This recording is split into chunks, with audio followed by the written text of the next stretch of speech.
রাধে রাধে, সবাইকে প্রণাম, সবাইকে নমস্কার জানাই। আপনারা কেমন আছেন বলুন? নিশ্চয়ই ভালোই আছেন। রাধারানীর কৃপায় সমস্ত সাধুগুরুর চরণে আপনাদের চরণে আমি প্রণাম জানাই বারবার। আর যারা যারা ভিডিও দেখেন সমস্ত সাধুগুরু বৈষ্ণবের শ্রীচরণে আমার প্রণাম জানাই। তো শুরু করে আছে গীতা পাঠ, অষ্টম অধ্যায়, 11 নম্বর শ্লোক, 12 নম্বর শ্লোক, 13 নম্বর শ্লোক আজকে আমরা শ্রবণ করব। যে ভগবান শ্রীকৃষ্ণ আমাদেরকে, অর্জুনকে কী শিক্ষা দিচ্ছেন, সেই শিক্ষাটা আজকে আমরা গ্রহণ করব। তো সবার আগে মঙ্গলাচরণটা করি আর গুরুদেবের চরণে বন্দনা করি, তারপর গীতা শুরু করব।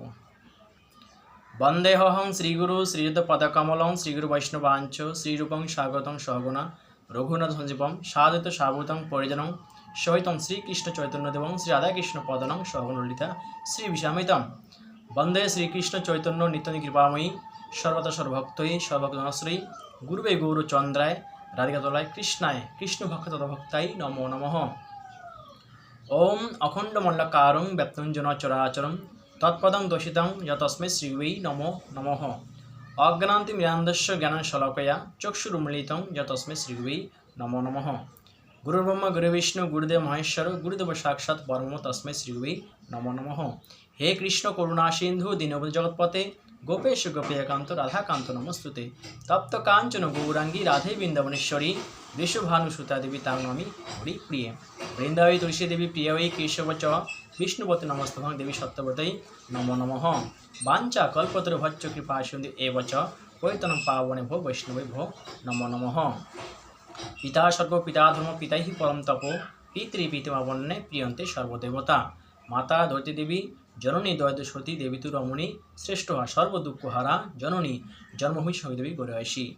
ভজ শ্রীকৃষ্ণ চৈতন্য প্রভু নিত্যানন্দ শ্রী অদ্বৈত গদাধর শ্রীবাসাদি যত গৌর ভক্তবৃন্দ। হরে কৃষ্ণ। ওম না নমস্কৃত নরঞ্চ নরোত্তমং দেবীং সরস্বতীং ব্যাসং তত জয়মুদ্রায়েৎ কৃষ্ণায় বাসুদেবায় হরে পরমাত্মনে প্রণত ক্লেশনাশায় গোবিন্দায় নমো নমঃ। হরে কৃষ্ণ। ওম না নমস্কৃত নরঞ্চ নরোত্তমং দেবীং সরস্বতীং ব্যাসং তত জয়মুদ্রায়েৎ হরে কৃষ্ণ কৃষ্ণ কৃষ্ণ হরে হরে হরে রাম রাম রাম হরে হরে হরে কৃষ্ণ কৃষ্ণ কৃষ্ণ হরে হরে হরে রাম রাম রাম হরে হরে। নিতাই প্রমানন্দে হরি হরি বল। জয় গীতা জয় গীতা জয় গীতা। তো 11 নম্বর শ্লোকে বলছেন যতক্ষরং বেদবিদ বদন্তি বিশন্তি যদো যতয় বিতরাগা যদিচ্ছন্ত ব্রহ্মচর্যং চরন্তি তত্ত্বে পদং সংগ্রহেণ প্রবক্ষে। বেদবিদগণ যাকে অক্ষর বলেন, যারা বেদবিদগণ, যারা জ্ঞানীগণ ভগবানকে অক্ষর অক্ষর বলেন, যার কোনো ক্ষয় নাই, অক্ষর বলেন। বিতরাগ যদিগণ যাকে প্রাপ্ত করেন এবং সাধক যাকে প্রাপ্ত করা আকাঙ্ক্ষা করেন, ব্রহ্মচর্য পালন করেন, সেই পদ প্রাপ্তির কথা আমি তোমাকে সংক্ষেপে জানাচ্ছি। হে অর্জুন, বেদবিদগণ যারা জ্ঞানীগণ, যারা সাধক ব্যক্তি, যারা সিদ্ধিপুরুষরা, যোগী ব্যক্তি, সেই ব্রহ্মচর্য পালন করে পরম পদকে লাভ করতে চান, সেই সংক্ষেপে আমি তোমাকে জানাচ্ছি, তুমি শ্রবণ করো। তারপরে 12 নম্বর শ্লোক আর 13 নম্বর শ্লোকে ভগবান শ্রীকৃষ্ণ এখানে বলতেছেন সর্বদারাণি সংযম্য মন হৃদি নিরুদ্ধ চ মূর্ধা আত্মন প্রাণমাস্থিত যোগধারণাম অমিত্যক্ষরং ব্রহ্ম ব্যাহরণ মামু স্মরণ য প্রয়াতি ত্যাজন দেহং স্বজাতি পরমাং গতিম। বলতে সমস্ত ইন্দ্রিয় রুদ্ধ, মানে সমস্ত আমাদের যে ইন্দ্রিয়গুলোকে রুদ্ধ করে, মানে সংযত করে স্থির করে, মনকে হৃদয়কে নিরোধ করে, মানে স্থির করে, নিজের প্রাণকে মস্তকে স্থাপন করে।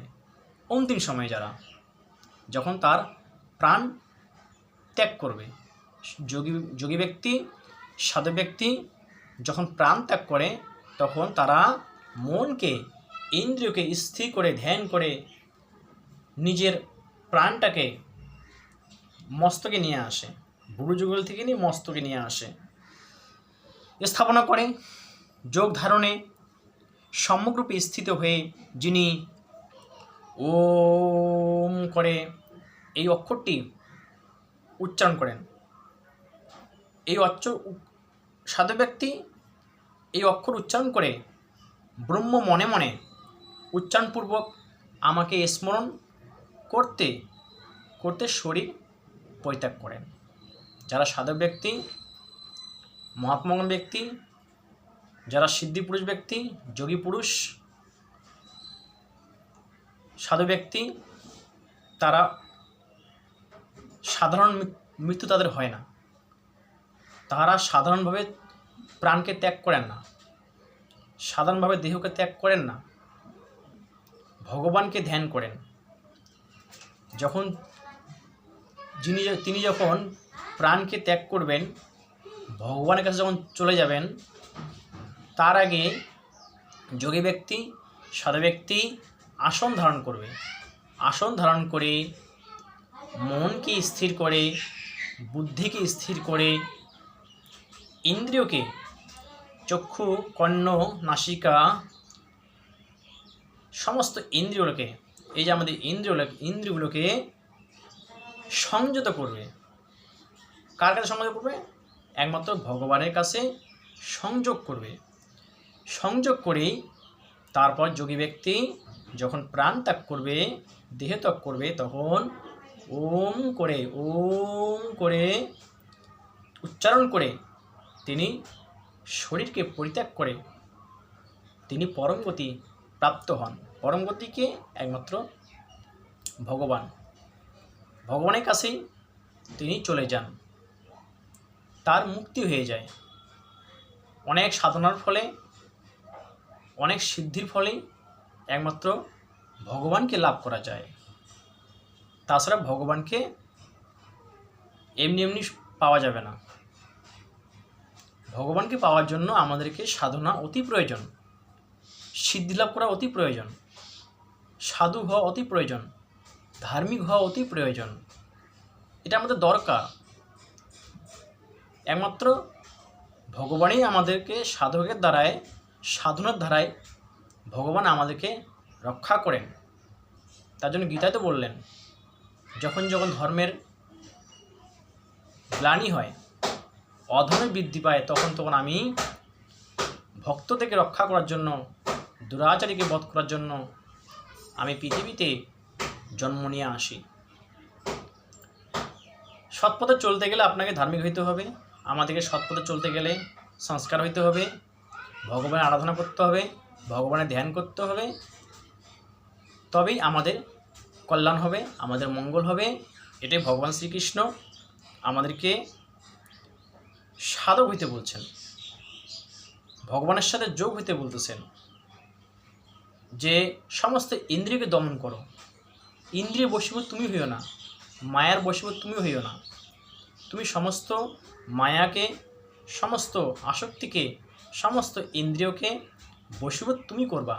তুমি করে তখন যোগী হয়ে যাবা।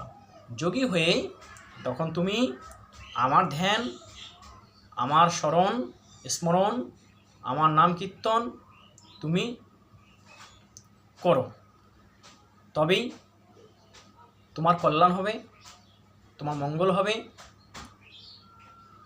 তবে তোমার মুক্তি হবে। তখন তুমি পরম পথ লাভ করো, পরম গতি তুমি লাভ করবা। পরম গতি একমাত্র ভগবানের ধামে পৌঁছতে পারবে। হে অর্জুন, তুমি একমাত্র সাধক হও, সিদ্ধি লাভ করার জন্য তুমি ধার্মিক হও, সংস্কারী হও, তুমি নিষ্কাম করো, নিষ্কাম হয়ে তুমি যুদ্ধ করো। ধ্যানটা আমার প্রতি, মনটা আমার প্রতি রেখেই তুমি যুদ্ধ করো। যাহা কিছু অর্পণ করো, যাহা কিছু দান করো, একমাত্র আমাকে স্মরণ করে, আমাকে ধ্যান করে তুমি কর্ম করো। তো আমরা এটাই বুঝলাম যে একমাত্র আমাদেরকে সাধক হইতে হবে, তবেই আমাদের মঙ্গল হবে। সাধক হতে না পারলে, সাধু হতে না পারলে আমাদের মঙ্গল হবে না। তো এটাই আমাদেরকে বোঝাচ্ছেন। তো রাধে রাধে। আমাদেরকে গীতার কথাগুলো ভগবান শ্রীকৃষ্ণ এখানে বললেন সেই কথাগুলো আমাদেরকে শ্রবণ করে আমাদেরকে হৃদয়ে ধারণ করতে হবে, নিজের জীবনটাকে পরিবর্তন করতে হবে, তাহলেই আমাদের মঙ্গল হবে, আমাদের কল্যাণ হবে। যদি আমি গীতার কথা শুনে শ্রবণ করে আমি নিজের জীবনটাকে পরিবর্তন না করি, তবে আমাদের মঙ্গল হবে না। তো আজকে এখানেই গীতাকে বিশ্রাম দিই। আমরা এটাই আজকে বুঝলাম যে 11 নম্বর, 12 নম্বর, 13 নম্বর শ্লোক এখানে আমরা বুঝতে পারলাম, আমাদের শিক্ষণীয় আমরা বুঝতে পারলাম যে আমাদের কী করা দরকার। তো এখানে গীতা বিশ্রাম দিই। এখন গীতার গুজ্জনমটা দিয়ে দিই। ওম গঙ্গা গীতা সাবিত্রী সীতা সত্তা প্রতিপতা ব্রহ্মবলী ব্রহ্মবিদ্যা ত্রিসন্ধ্যা মুক্তিগেহিনী অর্ধমাত্রা চিদানন্দ ভবাগ্নি ভ্রান্তি নাশিনী বেদত্রয়ী পরমানন্দ তথাত্মজ্ঞান মঞ্জুরি। ওম তৎসৎ ওম তৎসৎ। ওম নমো ভগবতে বাসুদেবায় নমো। ওম নমো ভগবতে বাসুদেবায় নমো। ওম শান্তি ওম শান্তি ওম শান্তি। হরে কৃষ্ণ কৃষ্ণ কৃষ্ণ হরে হরে, হরে রাম রাম রাম হরে হরে। নিতাই পরমানন্দে হরি হরি বল। সবাইকে নমস্কার, সবাইকে রাধে রাধে।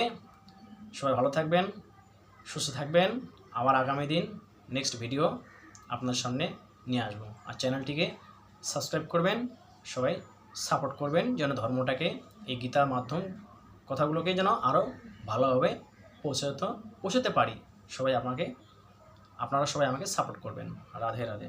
সবাই ভালো থাকবেন, সুস্থ থাকবেন।